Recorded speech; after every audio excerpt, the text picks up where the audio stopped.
सभी को राम राम। मैं बी एस पवार आपके अपने चैनल ड्राइंग स्टडी में आप सभी का स्वागत करता हूं।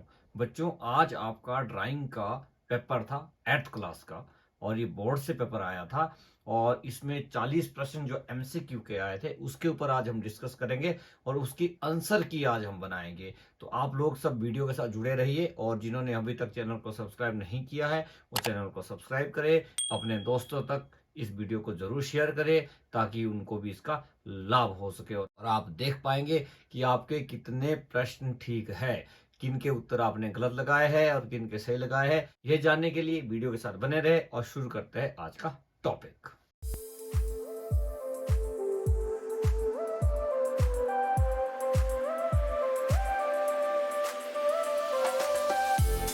तो ये आपका पेपर है, ये आपका जो है आज का जो आपका पेपर आया था ना, ये M577 ये इसका कोड नंबर था और ये 8th क्लास का 2023-24 का जो ये पेपर आया था मार्च 2024 का। आप देख सकते हैं यहाँ पे आपने अपना एक रोल नंबर लिखना था जो आपको स्कूल द्वारा दिया गया था। 100 नंबर का ये पेपर था और इसमें कुछ निर्देश दिए गए हैं तो हम निर्देशों को ज्यादा ध्यान नहीं देंगे, हम सीधा चलते हैं और प्रश्न पे आते हैं। तो ये पहला आपका पार्ट 1 जो आपका था ना, भाग क आपका जो दिया गया था ये आपका था 40 नंबर का। तो ये आपने जो है वो इसको आपने हल करना था 40 नंबर का और इसमें जो है वो दिया गया था, मैंने आपको बताया भी था जब मैंने आपको सिंपल वीडियो दिया था इससे पहले का, कि इसमें जो है वो आपके 10 प्रश्न जो है वो एक एक नंबर के होंगे और अगले जो 11 से 15 तक 25 तक यह दिया हुआ ये दो दो अंक के होंगे। तो इसमें ये चीजें सारी क्लियर जो है मेंशन की गई थी। तो हम आगे चलते हैं। ये आपका पहला प्रश्न है कि चार से अधिक रेखाखंडों से बनी आकृति को क्या कहते हैं। ये पहला प्रश्न आपका है। तो चार से अधिक रेखाखंडों से जो आकृति बनती है उसको बोलते हैं बहुभुज। बहुभुज होता है और चार से अधिक सरल रेखाओं से घिरी हुई आकृति होती है। नेक्स्ट आपका है दो बिंदुओं के बीच की टेढ़ी मेढ़ी दूरी को कहते हैं। तो दो बिंदुओं के बीच की टेढ़ी मेढ़ी दूरी होती है उसको क्या कहते हैं, उसको बोलते हैं वक्र रेखा। तो घ ऑप्शन इसका सही है। आपने साथ साथ अपने पास लिखना है, जैसे प्रश्न नंबर 1 का घ, 2 का घ, तो ऐसे आप अपने पास जो है वो बना ले आंसर की और बाद में फिर जो है ना आपने देखना है कि आपका कौन सा सही और कौन सा गलत हुआ और कितने मार्क्स आपको 40 में से मिलेंगे। तो आगे चलते हैं। नेक्स्ट आपका है कि दो असमानांतर रेखाओं को एक बिंदु पर मिलाने से बनता है। जब हम दो असमानांतर रेखाएं आपस में मिलाते हैं तो कोण बनता है।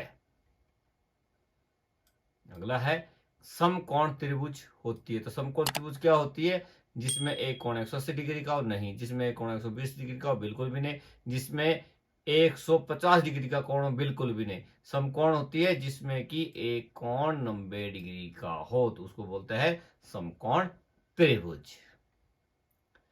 नेक्स्ट आपका है जिस त्रिभुज की दो भुजाएं बराबर हो उसे कहते हैं, जिस त्रिभुज की दो भुजाएं बराबर हो उसको बोलते हैं समद्विबाहु त्रिभुज। तो ग ऑप्शन इसका सही है।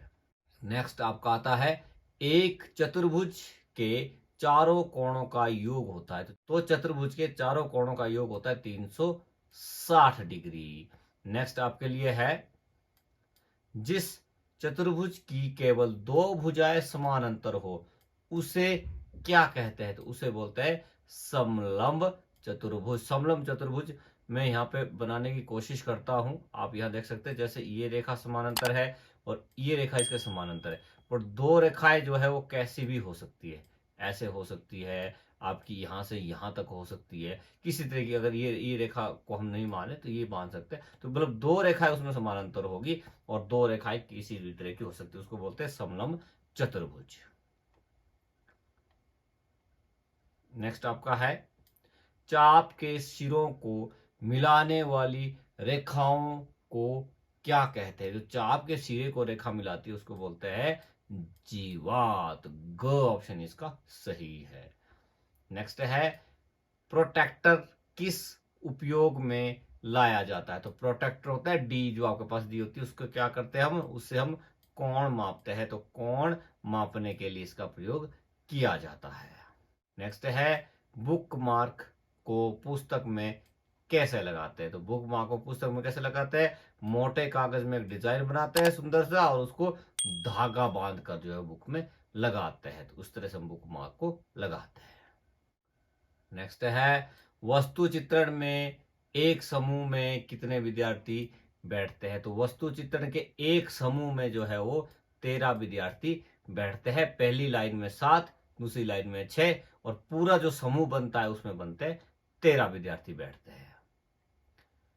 अगला है त्रिभुज के कितने भेद होते हैं। त्रिभुज के 2 भेद होते हैं, भुजाओं के आधार पे और कोणों के आधार पे। तो क ऑप्शन इसका सही है। नेक्स्ट आपका है समकोण त्रिभुज में कितने कोण 90 डिग्री के होते हैं। तो इससे पहले भी हमने पढ़ा था ना, प्रश्न आया था कि समकोण त्रिभुज में कितने डिग्री का कोण होता है। तो उसमें 90 डिग्री का कोण होता है और सिर्फ एक कोण उसमें 90 डिग्री का होता है, बाकी 2 कोण 90 डिग्री के नहीं होते। उनका योग, 2 कोणों का योग 90 डिग्री हो सकता है, बट इन्होंने कहा ना कि त्रिभुज में कितने कोण 90 डिग्री के होते हैं, तो एक कोण 90 डिग्री का होता है। नेक्स्ट है बहुभुज कितनी विधियों से बनाई जा सकती है। तो बहुभुज 2 विधियों से बनाई जा सकती है, साधारण विधि और विशेष विधि। तो ये आपके शुरू में ही जो आपके बहुभुज के प्रश्न है ना, उसमें 4-5 प्रश्न है, ये पंचभुज षष्ठभुज, तो उनको आपने देखा होगा। एक आपका पहला ही जो प्रश्न है वो साधारण विधि से दिया गया, उसके बाद विशेष विधि से पंचभुज है, सप्तभुज है। तो 2 विधियां होती है बहुभुज बनाने की। अगला है बेलनाकार वस्तु कौन सी है।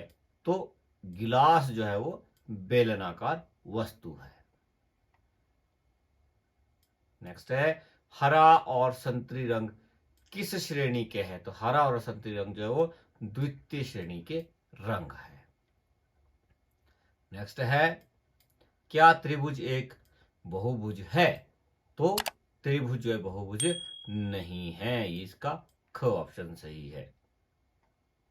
नेक्स्ट है क्या वर्ग एक चतुर्भुज है। तो हाँ बिल्कुल, वर्ग एक चतुर्भुज होता है, उसमें 4 भुजाएं होती है। नेक्स्ट है इंद्रधनुष में कितने रंग होते हैं। तो इंद्रधनुष में जो है वो 7 रंग होते हैं। अगला है 20वां कि आपकी कला पुस्तक का आकार कैसा है। तो इसका आकार होता है आयताकार। यदि आपने मेरे एमसीक्यू के वीडियो देखे होंगे तो उसमें ये सारे प्रश्न जो है वो हल किए हुए हैं। नेक्स्ट है ब्रश किस काम आता है। तो ब्रश हमारे रंग भरने के काम आता है। नेक्स्ट है प्राथमिक रंग होते हैं। तो प्राथमिक रंग कौन से होते हैं। तो लाल, नीला और पीला, ये प्राथमिक रंग होते हैं। अगला है 23 फ्री हैंड ड्राइंग में आकृतियां बनाई जाती है। तो फ्री हैंड ड्राइंग में स्वतंत्र हाथों द्वारा आकृतियां बनाई जाती है।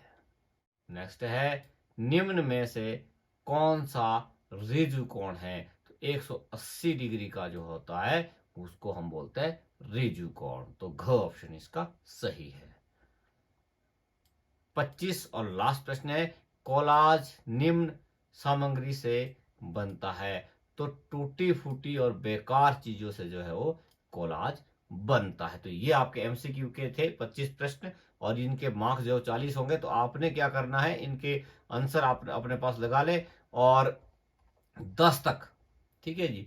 मैं एक बार यहाँ बता देता हूँ आपको, यहाँ तक जो बुक मार्क तक के जो है इनको आपने काउंट करना है एक एक नंबर में, तो ये 10 नंबर हो जाएगा। और यहाँ से 11 से जो है 11 से लेकर के 25 तक आपने काउंट करना, दो, जैसे ये प्रश्न ये 2 नंबर का। इसके बाद जितने भी प्रश्न है ये सारे जो है वो 2-2 नंबर के प्रश्न है। तो उस हिसाब से आपने देखना है कि 1 से 10 तक कितने सही हुए, तो उतने मार्क्स लगा लेना एक एक करके। और फिर 10 के बाद कितने सही है उनको 2 से गुना कर देना, तो आपको पता चल जाएगा कि 40 में से आपके कितने मार्क्स बनने। ये आपका जो है वो भाग ख है, पार्ट बी है। ये आपका जो है वो उसका प्रश्न है, आपके ज्योमेट्रिकल ड्राइंग के प्रश्न है। तो एक ही प्रश्न इसमें जो है वो दिया गया था बहुभुज का। और ये देखिए विशेष रीति से, विशेष विधि से जो है वो ये पंचभुज आपने बनाना था और एक साधारण विधि होती है। बाकी जो इसमें आपने देखो 5 प्रश्न करने थे, ये मैंने आपको सिलेबस में बताया था जब मैंने सिलेबस के बारे में डिस्कस किया था।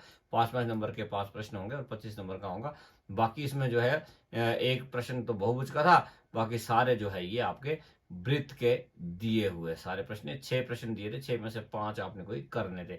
और भाग ग जो है इसमें भागता हुआ हिरन दिया गया है और पानी में तैरती हुई बतख का चित्र आपने बनाना है और रंगों द्वारा इनको भरना है। तो इसके लिए एक चीज और भी थी कि आपको जितने प्रश्न उतने कागज लगने थे।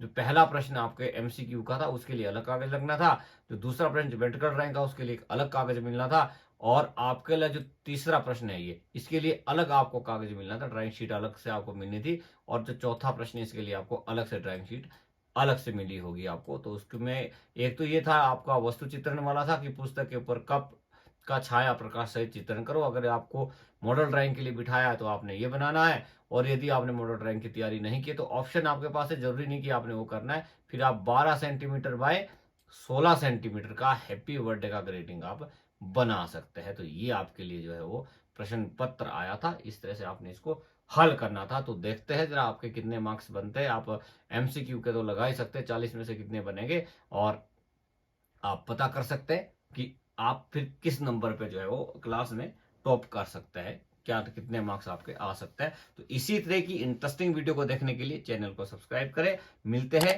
किसी इंटरेस्टिंग नेक्स्ट वीडियो में, तब तक के लिए सभी को राम राम।